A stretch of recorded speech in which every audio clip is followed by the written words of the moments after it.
Hi everyone, and welcome to one of the most famous villas known all over the world.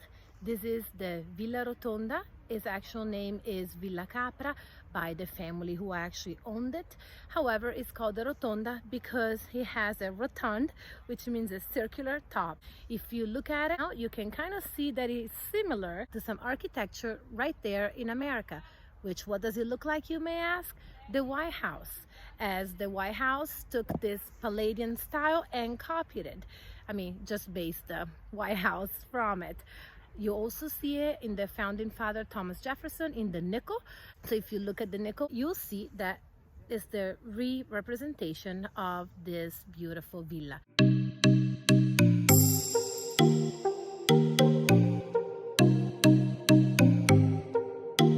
This is Dad, so he came with me for the first time to see the villa. Only two families have owned this villa.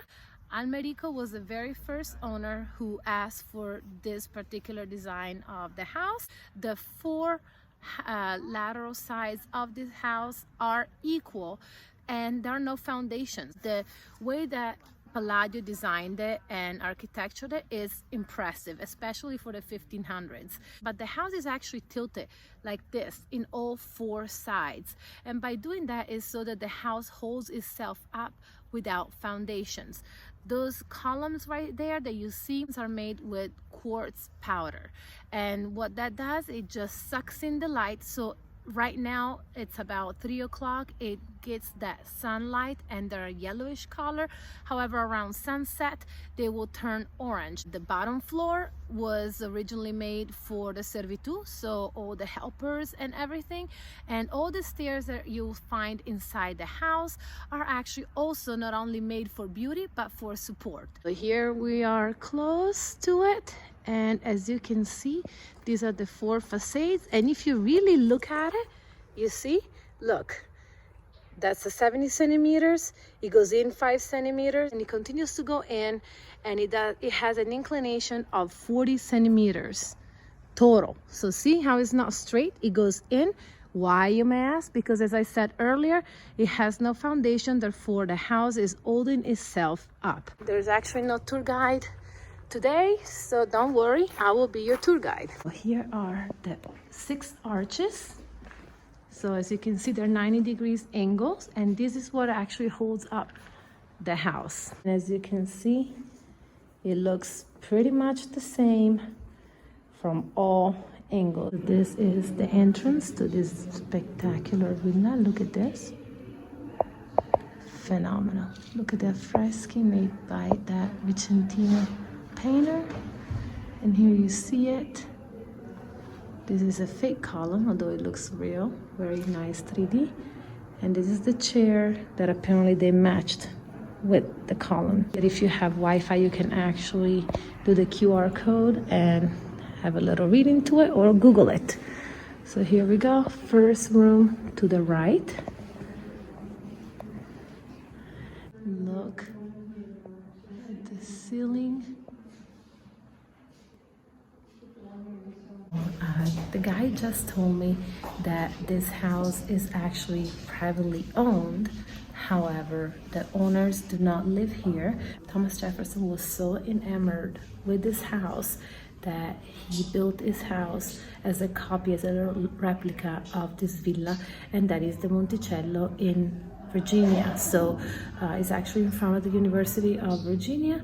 You can see it from there. And then Balmarana, who was the owner, who actually died in 2010, it was one of 4 brothers who lived in this home, traveled to the United States, and started to teach the Palladio architecture at the University of Virginia. And as you can see, this is all the affreschi, and that is the top that used to be open.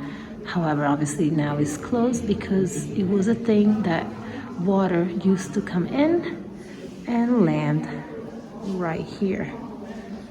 Andrea Palladio began to make this house in 1567.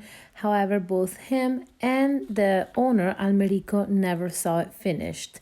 This is the first time for a home to have a central plan and a cupola, so a dome that was always used before only in churches and for religious architecture. This house does not have a heating system, as the cold enters from the bottom of the home and heads out and escapes from the roof in a chimney effect. The light is purposely made so that it enters the house in autumn and winter, while the light is unable to enter during spring and summer, so that keeps the house cool. So the 4 windows that you see behind me, each windows allow light at a certain time of day. There's one that allows it in at 6 a.m., another one from 10 to 12 a.m. p.m. so midday, another one at 3 p.m.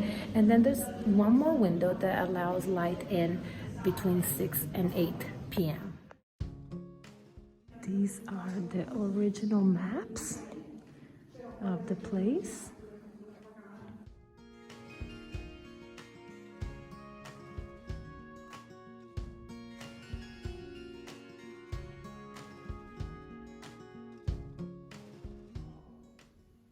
Original books.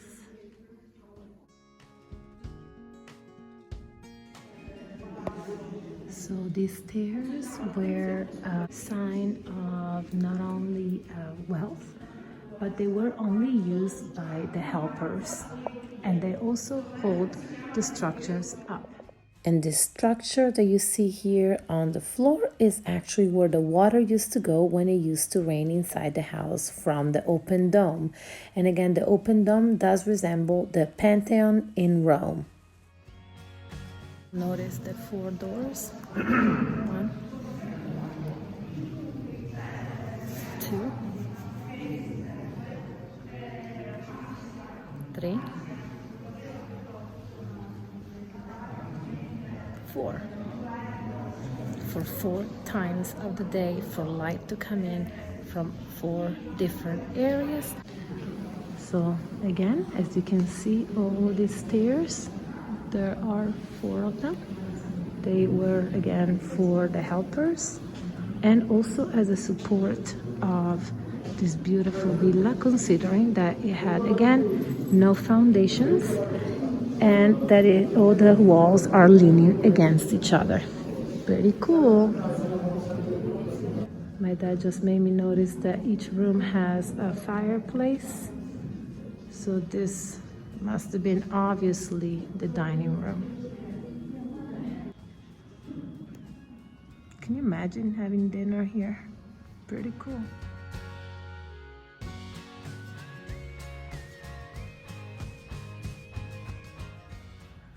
And this is the frontal facade.